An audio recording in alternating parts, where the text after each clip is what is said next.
जय हिंद दोस्तों, संकल्प जीएस एकेडमी में आप सभी का स्वागत है। इसके पिछले वीडियो में हम लोगों ने भाग संख्या 5 यानी कि संघ में अनुच्छेद 52 से 54 तक को देख लिया था। हम लोगों ने यह भी देख लिया था कि राष्ट्रपति का निर्वाचन कैसे होता है। हमने आपको बताया था कि आखिर क्या होता है एकल संक्रमणीय अनुपातिक प्रणाली, यानी कि जो राष्ट्रपति का चुनाव होता है वह एकल संक्रमणीय अनुपातिक प्रणाली के माध्यम से ही होती है। आइए इसके आगे हम समझते हैं। देखिए, हम लोगों ने ट्रिक क्या पढ़ा था, पकानी कोका दुयो दशम। फिर बोलिए, पकानी कोका दुयो दशम।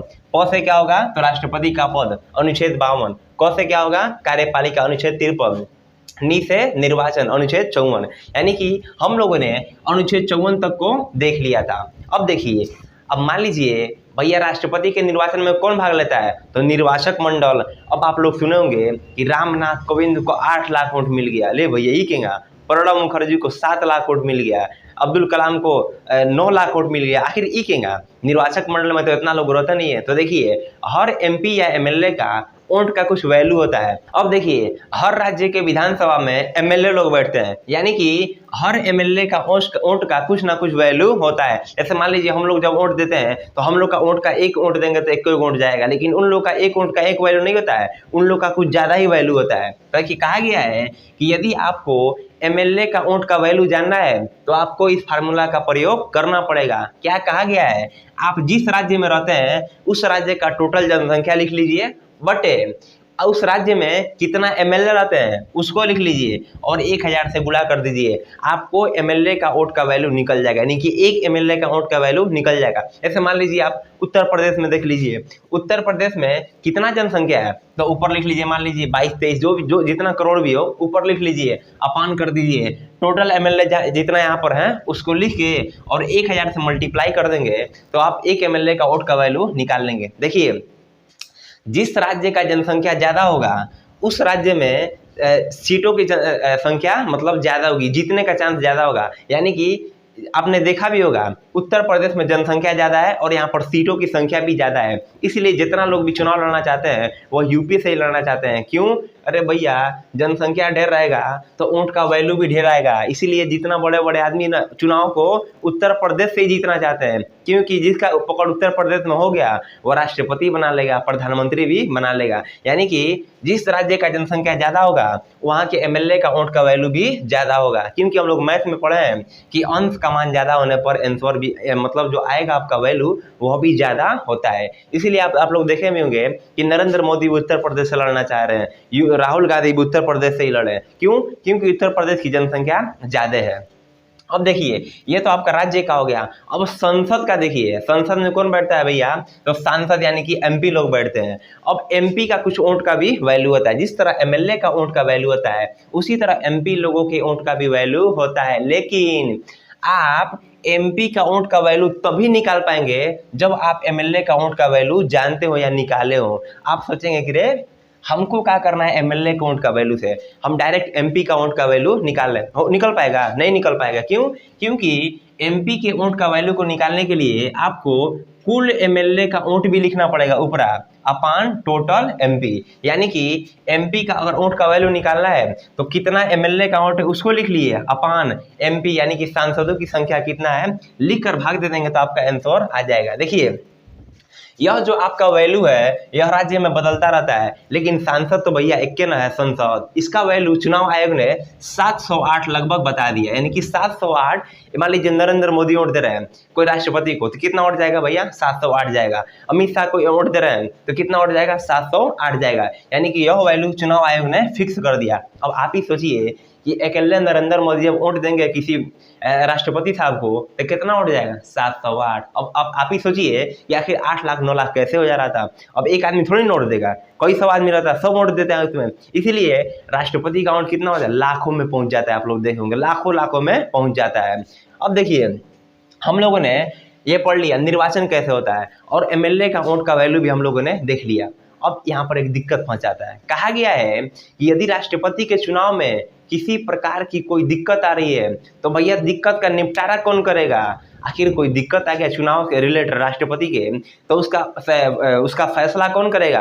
तो कहा गया है कि इसका फैसला उच्चतम न्यायालय यानी कि सुप्रीम कोर्ट करेगा। और कहा गया है कि सुप्रीम कोर्ट का जो फैसला होगा वो अंतिम फैसला होगा। अब मान लीजिए, आप ही सोचिए जरा, कोई राष्ट्रपति है और वो राष्ट्रपति धोखे से बन गए, यानी कि झोल झापाटा करके राष्ट्रपति बन गए। अब बाद में सुप्रीम कोर्ट को पता चल गया कि रे चोट्टा, तू राष्ट्रपति धोखा से बना है, तो सुप्रीम कोर्ट क्या करेगा? उसको अयोग्य घोषित कर देगा और कहेगा कि इन्होंने अवैध तरीका से राष्ट्रपति बनाया, अवैध घोषित कर देगा। अब मान लीजिए कोई राष्ट्रपति बन गया, 5-6 महीना रह गया वो राष्ट्रपति के पद पर, अब वो कोनो काम कर दिया, मतलब कोई देश के हित में काम कर दिया, तो आप कहेंगे कि यदि सुप्रीम कोर्ट ने उस राष्ट्रपति को अयोग्य घोषित किया, अवैध घोषित कर दिया, तो उसके द्वारा किया गया काम अवैध होगा? आप ही सोचिए कि यदि वो व्यक्ति अवैध है तो क्या उसके द्वारा किया गया काम भी अवैध होगा? तो सुप्रीम कोर्ट कहता है नहीं, सिर्फ राष्ट्रपति का चुनाव अवैध होगा, उसके द्वारा किया गया काम अवैध नहीं होगा, यानी कि वो काम वैध होगा। यानी कि सिर्फ राष्ट्रपति को हटाया जाएगा, उसके द्वारा काम जो किया है उसको आप कुछ भी नहीं कर सकते हैं, यानी कि राष्ट्रपति द्वारा किया गया काम सही होगा और राष्ट्रपति यदि अयोग्य है तो उसको हटा दिया जाएगा। यानी कि यह सब जिम्मेदारी सुप्रीम कोर्ट को दिया जाता है। यानी कि हम लोगों ने 52 में क्या पढ़ा? राष्ट्रपति का पद, 53 में कार्यपालिका, 54 में निर्वाचन को पढ़ लिया। हमने देख लिया कि राष्ट्रपति का निर्वाचन कैसे होता है। अब देखिए 55 में कहा गया है राष्ट्रपति का कोटा, को से क्या होगा? कोटा। अब कहेंगे कि कोटा क्या होता है, क्या बतिया रही, समझिए हम नहीं आ रहा है। देखिए अनुच्छेद 55 में कोटा के बारे में कहा गया है, राष्ट्रपति का कोटा। कोटा का सिंपल सा मतलब होगा मिनिमम वोट, यानी कि यदि कोई व्यक्ति राष्ट्रपति का चुनाव लड़ रहा है तो भैया उसको कम से कम कुछ ना कुछ वोट पाना चाहिए, उसी को हम राष्ट्रपति का कोटा बोलते हैं। अब एक कोटा निकालेंगे कैसे? तो देखिए पहले 1997 से पहले उम्मीदवारों की संख्या बड़ा कम होती थी, तो उसको कोटा निकालने के लिए पहले ये फार्मूला लगता था, कोटा बराबर कुल वोट अपान कुल प्रत्याशी, यानी कि टोटल वोट कितना है अपान कितना लोग लड़े हैं चुनाव को, आज निकल जाएगा तो +1 जोड़ दीजिएगा। लेकिन 1997 के बाद देखा गया कि रे भैया चुनाव लड़ने के लिए तो लाइन लगा हुआ है राष्ट्रपति लोग का, तो कहा गया कि नहीं, हेंगा निकालने के लिए सिर्फ कम लोगों को निकाला जा सकता है। मैंने यदि कम प्रत्याशी हैं आसानी से निकल जाएगा इस तरह, लेकिन प्रत्याशियों की संख्या बढ़ती गई, तो कहा गया कि अब ऐसा नहीं निकलेगा, ऐसे ही निकलेगा, लेकिन आप इसमें 1 को जोड़ दीजिए, यानी कि कुल वोट अपान कुल प्रत्याशी, फिर लास्ट में कौन सा आ जाएगा? +1 और फिर +1। इस तरह हम लोग राष्ट्रपति के कोटा को निकालते हैं। यानी कि अनुच्छेद 55 में राष्ट्रपति के कोटा की चर्चा की गई है। देखिए यह उतना इम्पोर्टेंट नहीं है।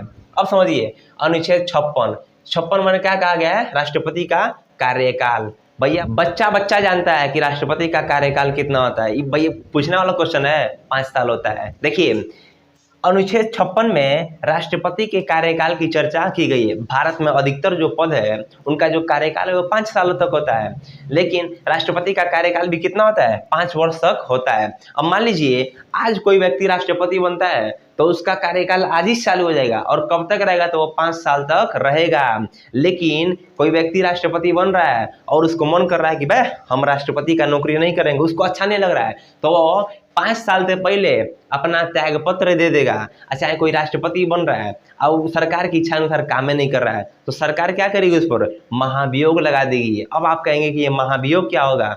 तो भैया हमें अनुच्छेद 61 में उसी के बारे में तो पढ़ना है, महाभियोग के बारे में। तो इसको अब्बे बता के हम क्या करेंगे? यानी कि राष्ट्रपति का जो कार्यकाल होता है वो 5 वर्ष का होता है, लेकिन भारत में राष्ट्रपति का कार्यकाल 5 वर्ष का होगा। अब कहेगा अमेरिका में कितना वर्ष का होता है? तो भैया 4 साल का होता है। यानी कि राष्ट्रपति का कार्यकाल अनुच्छेद 56 में हम लोगों ने देख लिया। अब अनुच्छेद 57 में कहा गया है कि दोबारा निर्वाचन। अब एक मतलब क्या हुआ? मान लीजिए हम राष्ट्रपति बन गए तो भैया हम दोबारा भी राष्ट्रपति बन सकते हैं, इसी को राष्ट्रपति का दोबारा निर्वाचन कहते हैं। अब आप कहेंगे कि मान लीजिए हम राष्ट्रपति बन गए फिर हम दोबारा चुनाव को लड़ रहे हैं, तो जिस तरह हमको पहले राष्ट्रपति बनने के लिए सारे प्रोसेस से गुजरना पड़ता था, उसी तरह हमको दोबारा राष्ट्रपति बनने के लिए भी सारे प्रोसेस से गुजरने पड़ेंगे। यानी कि हमारा चुनाव भी एकल संक्रमण या अनुपातिक पद्धति से होगा। हमको भी जमानत राशि जमा करनी होगी 15,000 रुपये, हमको भी 50 प्रस्तावक लाने पड़ेंगे, 50 अनुमोदक लाने पड़ेंगे, यानी कि सेम प्रोसेस होगा। इसी को हम दोबारा निर्वाचन बोलेंगे। अब आपसे क्वेश्चन पूछ रहे हैं कि भारत का वो कौन से राष्ट्रपति थे जिन्होंने दोबारा निर्वाचन में भाग लिया था, तो वो आपका हो जाएंगे डॉक्टर राजेंद्र प्रसाद। उन्होंने दोबारा निर्वाचन में भाग लिया था। इस प्रकार हम लोगों ने अनुच्छेद 56 तक को हम लोगों ने देख लिया, अनुच्छेद 57 भी हम लोगों ने देख लिया। आइए समझते हैं अनुच्छेद 58, जिसमें राष्ट्रपति की योग्यता की चर्चा की गई है। आखिर राष्ट्रपति बनना है तो भैया कुछ ना कुछ एलिजिबिलिटी होनी चाहिए ना, कुछ ना कुछ योग्यता होनी चाहिए, नहीं तो सब राष्ट्रपति बन जाएगा। आइए इसको हम समझते हैं। अनुच्छेद 58 में कहा गया है योग्यता, यानी कि देखिए पकानी कोका दुयो दशम, यानी कि अनुच्छेद 58 में कहा गया है कि राष्ट्रपति की योग्यता। अब मान लीजिए भैया राष्ट्रपति बनने के लिए कुछ ना कुछ योग्यता तो होनी चाहिए। आखिर कौन कौन योग्यता होनी चाहिए, उसकी चर्चा अनुच्छेद 58 में की गई है। तो देखिए पहला, भारत का नागरिक हो, यानी कि जो भी व्यक्ति राष्ट्रपति बनना चाहता है वो भारत का नागरिक हो। यह प्रावधान अनुच्छेद 58 में कहा गया। अब पता चला कि यदि लिख दिया होता कि भारत का नागरिक हो चाहे ना हो, इससे कोनो दिक्कत नहीं है, तो चलिए था पाकिस्तान वाला और कहता है कि हमको भी राष्ट्रपति बनना है, गड़बड़ हो जाता है। इसीलिए कहा गया है कि अगर आपको राष्ट्रपति बनना है तो आपको भारत का नागरिक रहना पड़ेगा, यानी कि वही व्यक्ति राष्ट्रपति बन पाएगा जो भारत का नागरिक होगा। इसी में कहा गया है कि उम्र कम से कम आपका 35 साल होनी चाहिए, यानी कि आपका जो उम्र है वो 35 साल होगा तभी आप राष्ट्रपति बन पाएंगे। और कहा गया है कि लोकसभा के सदस्य बनने की योग्यता, ये उतना इंपॉर्टेंट नहीं है। अब आप कहेंगे क्यों, अरे भैया लोकसभा के सदस्य बनने के लिए दूठ आता है, एगो भारत के नागरिक हो उम्र 25 साल हो, 25 साल हो जाएगा तब ना 35 साल होगा, ये उतना इंपॉर्टेंट नहीं है। यानी कि कहा गया है कि भारत का नागरिक हो, उम्र 35 साल हो। अब यहाँ पर गड़बड़ हो गया, बताइए आप ही। अब गड़बड़ इस बात की हो गई कि भैया अब कौन सोचेगा कि राष्ट्रपति बन जाओ। मान लीजिए कोनो गाँव का आदमी है, बूढ़ा, अच्छा कोई भी आदमी हो जाएगा, उसको वो भारत का नागरिक है, उसका उम्र जब 35 साल का हो जाएगा तो कहेगा कि चलो राष्ट्रपति का चुनाव हम भी लड़ लेते हैं। काहे कि कहा गया है भारत का नागरिक को उम्र 35 साल हो, कोई जाकर लड़ने लगेगा। अब भैया गड़बड़ा जाएगा। अब मान लीजिए कि राष्ट्रपति साहब का वॉचमैन है, नौकरी करते करते एकदम थक गया है, गेट बंद खोलते बंद करते एकदम थक गया है। अब कहेगा कि चलो हम भी राष्ट्रपति का चुनाव लड़ते हैं, भारत का हम नागरिक है, उम्र 35 साल है, क्या दिक्कत है। अब भीड़ लग जाएगा भैया, 100 200 300 आदमी उठ जाएगा राष्ट्रपति के चुनाव के लिए। और आप भी जानते हैं कि राष्ट्रपति का वोटिंग कैसे होता है, तो अनुपातिक प्रणाली से होता है, यानी कि सबको वोट देना पड़ेगा। सांसद लोग घबरा जाएंगे, एक वोट हो 2 3 4 वोट देते देते पगला जाएंगे लोग। तो कहा गया है कि ऐसा दुरुपयोग न हो, इसके लिए 50 प्रस्तावक और 50 अनुमोदक का होना जरूरी है। अब आप कहेंगे कि ये प्रस्तावक क्या होता है और अनुमोदक क्या होता है। तो देखिए देश को चलाने के लिए संसद है, संसद के 2 कमरा, लोकसभा और राज्यसभा। अब 50 प्रस्तावक चाहिए आपको। यदि आप राष्ट्रपति का चुनाव लड़ना चाहते हैं तो आपके पास 50 प्रस्तावक और 50 अनुमोदक रहना चाहिए, यानी कि 50 ऐसे लोग रहना चाहिए संसद में का नाम, जो आपका पर्ची ले जाके चुनाव आयोग के दे और कहे कि ए महाराज शुक्ला जी ना राष्ट्रपति के चुनाव लड़ेंगे, हम 50 लोग चाहते हैं। तो चुनाव आयोग क्या करेगा, उनको पर्ची को एक्सेप्ट कर लेगा। यानी कि आप जाके नहीं कहेंगे चुनाव आयोग से कि हमको राष्ट्रपति बनना है, ये 50 लोग जाएंगे संसद के। अब भैया आप कहेंगे कि संसद के कौन सदन, तो दोनों सदन में से कौनों में एक आदमी जा सकता है। मन करे तो 50 गो हेमे से ले जाइए, मन करे तो 50 गो हेमे से, मन करेगा तो 20 गो हेमे से ले जाइए, 30 गो हेमे से ले जाइए, या 20 गो हेमे से 30 गो हेमे से, आप किसी में से कितना भी ले जा सकते हैं, इसके लिए आप बाध्य नहीं है। यानी कि ये 50 लोग जाएंगे और कहेंगे कि महाराज ये चुनाव लड़ना चाहते हैं, इसी को हम प्रस्तावक बोलते हैं। अब कहेगा चुनाव आयोग ठीक है आप लोग जाइए, हम आपका पर्ची देख लिए। अब कहेगा कि प्रस्तावक तो हो गया, अब 50 गो अनुमोदक भेजिए हमारे लगे, यानी कि 50 गो और लोग भेजिए। तो आप सोचेंगे कि 50 गो ना था, ये आदमी को वापस भेज दिया जाए तो चुनाव आयोग भगा देगा, कहेगा भाग चोट्टा कहीं के, ये 50 गो नहीं चाहिए हमको, दूसरा 50 गो आदमी को लाओ, यानी कि दूसरा 50 गो सांसद सबको लाओ।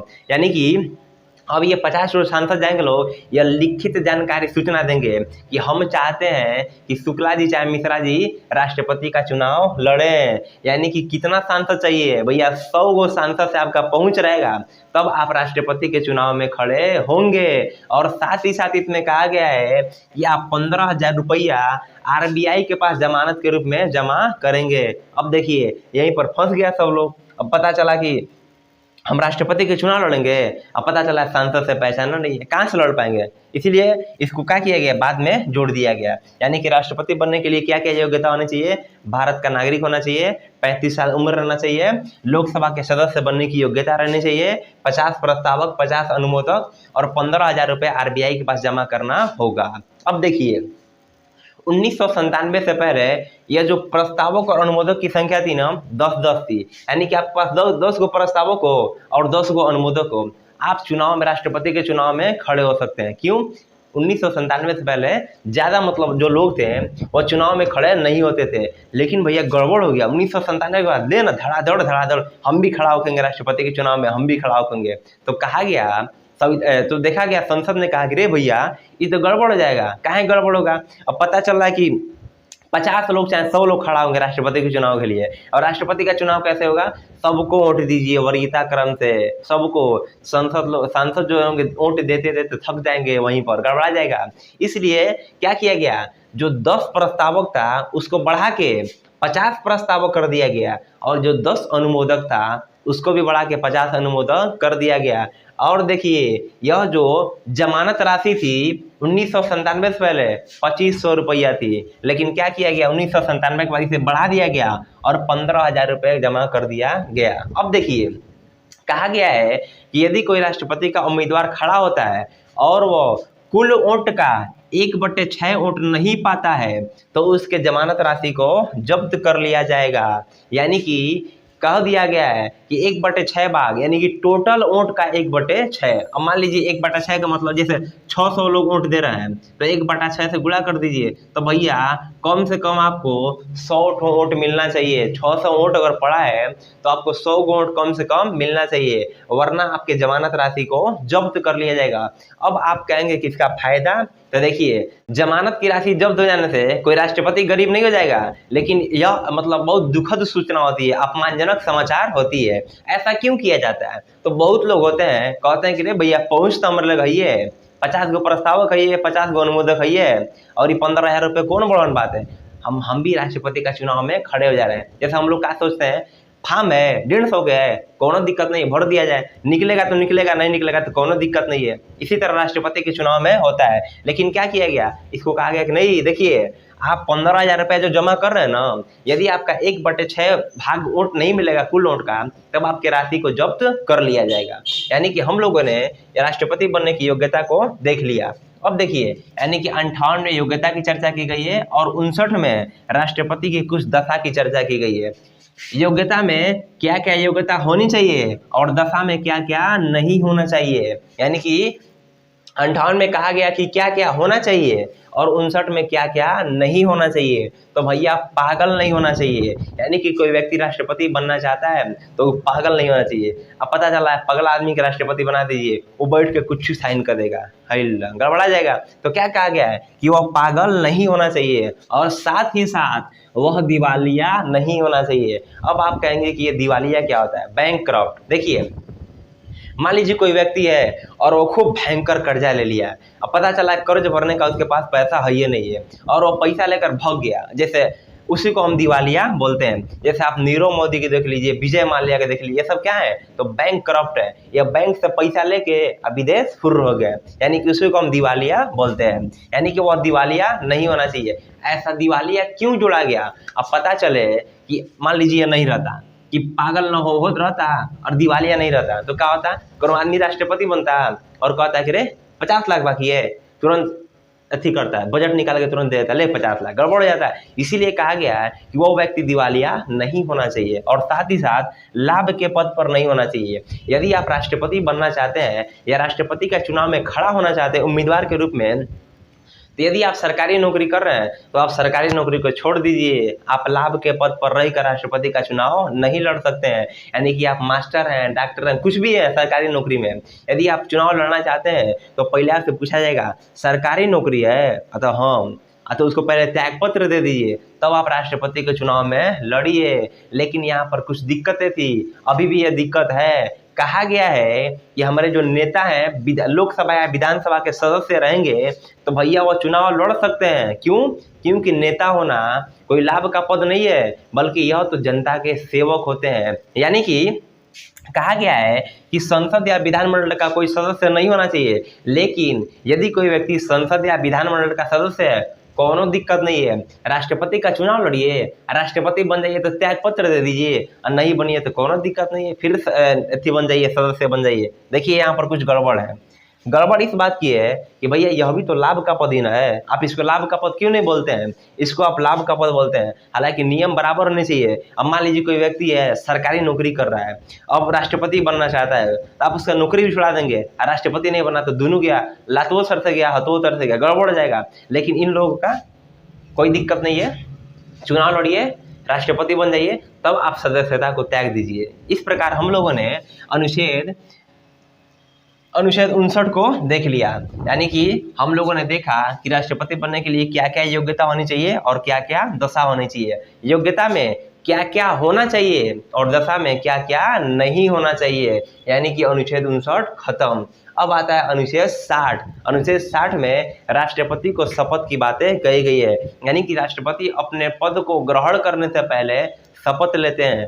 आइए उसको हम देखते हैं। अनुच्छेद 60 में राष्ट्रपति के शपथ की चर्चा की गई है। देखिए, राष्ट्रपति अपने पद को ग्रहण करने से पहले शपथ लेते हैं, इसकी चर्चा अनुच्छेद 60 में की गई है। कहा गया है कि राष्ट्रपति को शपथ दिलाने का कार्य आपका सीजीआई करेंगे। यानी कि मान लीजिए आपका सुप्रीम कोर्ट हो जाएगा, सुप्रीम कोर्ट में 33 जज और एक मुख्य न्यायाधीश है, तो कहा गया है कि राष्ट्रपति को जो शपथ दिलाएंगे ना, उस सीजीआई दिलाएंगे। यानी कि राष्ट्रपति का शपथ दिलाने का कार्य कौन करेंगे? सीजीआई करेंगे। अब पता चला है राष्ट्रपति को शपथ लेना है और सीजीआई है या नहीं है, तब कौन दिलाएगा? तब कहा गया है कि यदि सीजीआई अनुपस्थित है तब राष्ट्रपति का जो शपथ दिलाएगा वो 33 को जज है ना, इनमें से जो वरिष्ठ जज होगा, यानी कि जो सीनियर जज होंगे, वही राष्ट्रपति के शपथ को दिला देंगे। राष्ट्रपति अपने शपथ में क्या कहते हैं कि मैं श्रद्धापूर्वक राष्ट्रपति पद का निर्वहन करूंगा, मैं संविधान का परिरक्षण और संरक्षण करूंगा और भारत के जनता का सेवा और कल्याण करूंगा। यानी कि राष्ट्रपति ऐसे शपथ को लेते हैं। अब आप कहेंगे कि सिर्फ यह शपथ राष्ट्रपति ही लेते हैं? नहीं, जो हमारे प्रधानमंत्री होते हैं वह भी इसी तरह से शपथ को लेते हैं। यानी कि आपको राष्ट्रपति बनना है, प्रधानमंत्री बनना है या अन्य बड़े पद को ग्रहण करना है तो आपको शपथ दिलाया जाता है। यानी कि राष्ट्रपति की शपथ की चर्चा अनुच्छेद 60 में की गई। अब आप समझ गए ना कि पकानी कोका द्विदशम कितना इंपॉर्टेंट है। वो मतलब क्या होगा? राष्ट्रपति का पद होगा। भैया कहाँ से लाया गया है? तो ब्रिटेन से लाया गया है। फिर आपका क से कहा जाएगा कार्यपालिका, नी से कहा जाएगा निर्वाचन, को से कहा जाएगा कोटा, का से कहा जाएगा भैया कार्यकाल हो जाएगा, दू से दोबारा निर्वाचन, यो से योग्यता, क्या क्या योग्यता होनी चाहिए,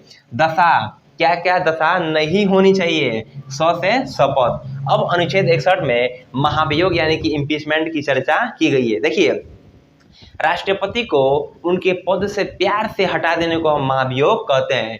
इसकी चर्चा हम नेक्स्ट वीडियो में करेंगे। अब देखिए, जब राष्ट्रपति शपथ ले लेते हैं तो राष्ट्रपति को मस्त उनका ऑफिस मिल जाता है। देखिए, 2018 से पहले जो राष्ट्रपति का सैलरी था वो 1.5 लाख रुपए था, लेकिन 2018 के बाद इनके सैलरी को बढ़ा दिया गया और मंथली सैलरी इनका 5.5 लाख रुपए कर दिया गया। और साथ ही साथ इन्हें सरकारी आवास दिया जाता है, टेलीफोन खर्च, गाड़ी का खर्च दिया जाता है, इन्हें ड्राइवर दिया जाता है और साथ साथ इन्हें सचिवालय स्टाफ दिया जाता है, इन्हें पेंशन भी दिया जाता है। अब मान लीजिए कोई राष्ट्रपति हैं, राष्ट्रपति और वो रिटायर मतलब उनको बाद में राष्ट्रपति के पद से हट जा रहे हैं, तो क्या यह सारी सुविधा दी जाएगी? बिल्कुल दी जाएगी, लेकिन सैलरी उनका नहीं दिया जाएगा, लेकिन उन्हें सरकारी आवास दिया जाएगा, सरकारी गाड़ी दिया जाएगा, मेडिकल सुविधा दी जाएगी, उन्हें सचिवालय स्टाफ दिया जाएगा। और तो और यदि किसी राष्ट्रपति का मृत्यु हो जाता है तो राष्ट्रपति की जो पत्नी होंगी तो उनको भी पेंशन दिया जाएगा। लेकिन मान लीजिए अगर राष्ट्रपति का पेंशन 3 लाख रुपया मिल रहा है तो उनके वाइफ को वह पेंशन आधा कर दिया जाता है, यानी कि 1.5 लाख रुपया पेंशन उनको भी दिया जाएगा। उनको भी सरकारी आवास दिया जाएगा, टेलीफोन खर्च, हर खर्च उनको भी दिया जाएगा। यह था हम लोग का राष्ट्रपति, यानी कि अनुच्छेद 61 में हम लोग का महाभियोग बच गया है।